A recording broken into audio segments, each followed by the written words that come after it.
welcome to Mr. Randy's Wine and Spirits. I am Mr. Randy, and we're here today with another off-the-rip video. If you're new to the channel, hello, welcome. Come on in. All my returning viewers, you know how we do. Come on in, let's get the show on the road. Here we are with another Gen video. Off-the-rip video. Here we go. The rundown for the new guys. Mr. Randy does a three-part episode series when he does his whiskey, wine, libations reviews. So part one, off the rip, get the bottle home. Most importantly, crack it open, pour it in a glass, have a pour, share my first impressions with you because, gosh darn it, you're just so awesome. Part two is going to be the full review episode, about halfway down the bottle. I will then leave whatever's left in the bottle to sit. Hopefully a week, maybe two. It all just kind of depends. The universe will tell me what to do. Part three, wait. We got to take a step back here. We almost forgot something. I go on the internet and I try and find as much and or little as the internet may give up. Sometimes there's next to nothing. Sometimes there's more that can fit. And we pretty much smashed that whole 10-minute rule. So I'll bring it back, try and make it as short as possible. Can't guarantee anything anymore. Okay, that's halfway full review. Part three, the final pour, thusly named.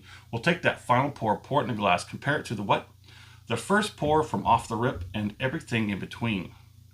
So today we're going to be doing the Greenall's London Dry Gin, handcrafted by England's oldest gin distillery. I will have as much information or little as possible when we get to that. Product of the Great Britain. I'm half British on my father's side, Old English. 43% alcohol by volume, very nice. At least I think 43% should be a standard. Now don't get me wrong, there are plenty of alcohols, spirits and whatnot, libations out there that definitely do well at 80 proof or 40%. You can see right there all that information. Here's the government.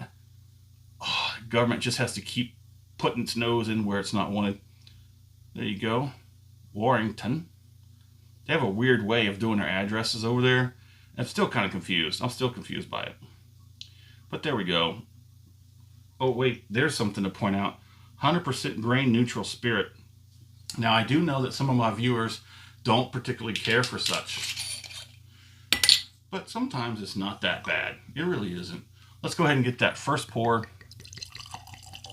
That'll do. That'll do, pig. That'll do. So this was very unique. This was not an average find. This was found when I went traveling for that syndicate, that Scotch Syndicate 58.6. Very special bottle from Mr. Randy. If you've tried it, let me know in the comments. If you haven't and you're interested, go ahead and look at the library. It's back there somewhere. So when I went looking for that one, I went to another store and I was going through the gin, say, I got to get one of each, right? I got to get a Scotch. I got to get a Scotch. I got to get a bourbon, I got to get a gin, maybe an Irish, a Japanese sometimes. I'm sorry, I have been neglecting the Japanese so bad, but we are going to rectify that in 2026. So when I was looking at this, I know I just poured a little bit more and made a mess right there. So there were three other versions of this that were on the shelf, flavored. They had a little extra flavor. I think one of them was like raspberry or something. And there was another one. There was a green one, which I got. There was a pink, a blue, and I think there was a black. I think the black might have been like a more premium, probably a 46%. On the nose, it's very light. But the ethanol has been in the background. If you try and draw too deeply, that ethanol is going to reach up in your sinuses and grab a hold of your brain. But the nosing characters are very light. I'm trying to like program all this kind of information into my head to sort of see if I cannot guess what it's going to turn out to be like at the halfway point, you know? I want to be able to judge that by off the rip.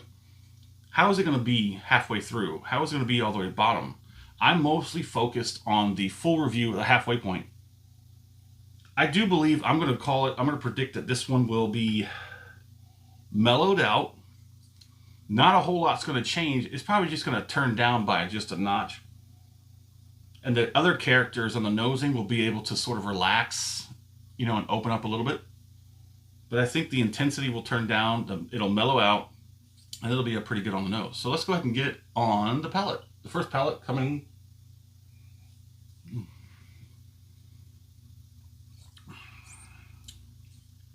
Ooh. Ooh. It's got some viscosity for sure. Look at that. But that's that first palette. We know that first palette can be deceiving. So I'm going to go ahead and work that and salivate that. And clear that out. Now let's go for that second one.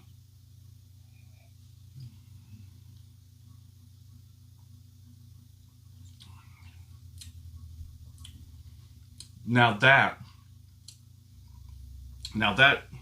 is very nice for a dry gin. A London dry gin. This is definitely coming off like a good London dry gin. There's differences. When they put them on the label, London dry gin, I think, is just a sort of, kind of like a guideline, a header to tell you which direction we're going. The dry part is usually what really matters. Because I've seen labels that said dry gin, but didn't say London dry gin. I've seen American dry gin.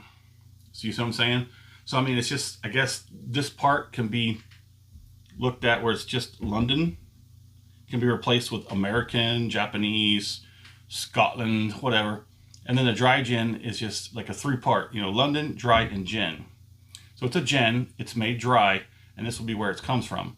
So this isn't actually like a, what do we want to call it? Like a registered trademark or sorts of this brand or whatnot, or region. It just tells you where it's coming from, what kind of gin it is, and that is gin. So let's go ahead and get one more.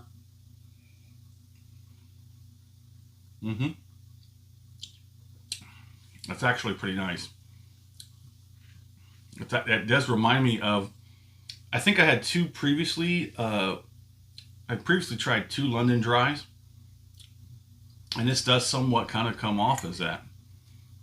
But then again, you know, the whole system could be fooling you. This could be the same spirit in the bottle that you get from like Beefeater, or what was that other one out of straight out of England or the UK.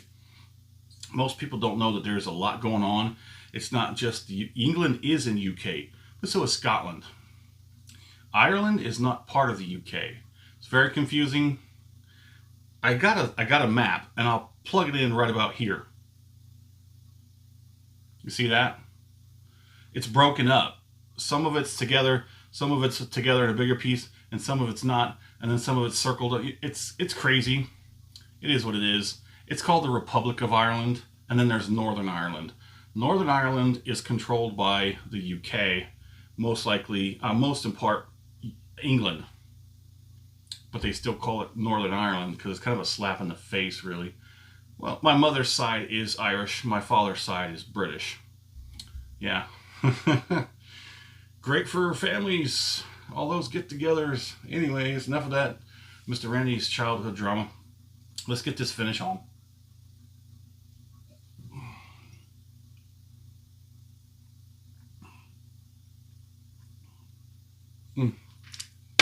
Good spiciness over the sweetness, and that it's pretty balanced. I wouldn't say it's well rounded. That might come at the halfway mark. It's definitely well balanced. And now we're coming up on a 10-minute mark, so we're going to wrap this up. The finish is pretty good. Not too intense coming on first so strongly. We'll see how it changes halfway point. It's kind of nice. I don't drink it neat. I drink it gin and tonics. So that might mellow out, might pull out some better characters here and there. It'll readjust itself inside the tonic. That's what I always want to say. It readjusts itself inside the tonic. Okay, now the finish is evolving into something else, but not really much. It's just I can tell that there's a change. There's a shift. Noticeable. Well, I'll see you back here at the halfway point for the full review. Let me know what you think in the comments, and as always, thanks for stopping by at Mr. Randy's Wine and Spirits. Let's have a good one.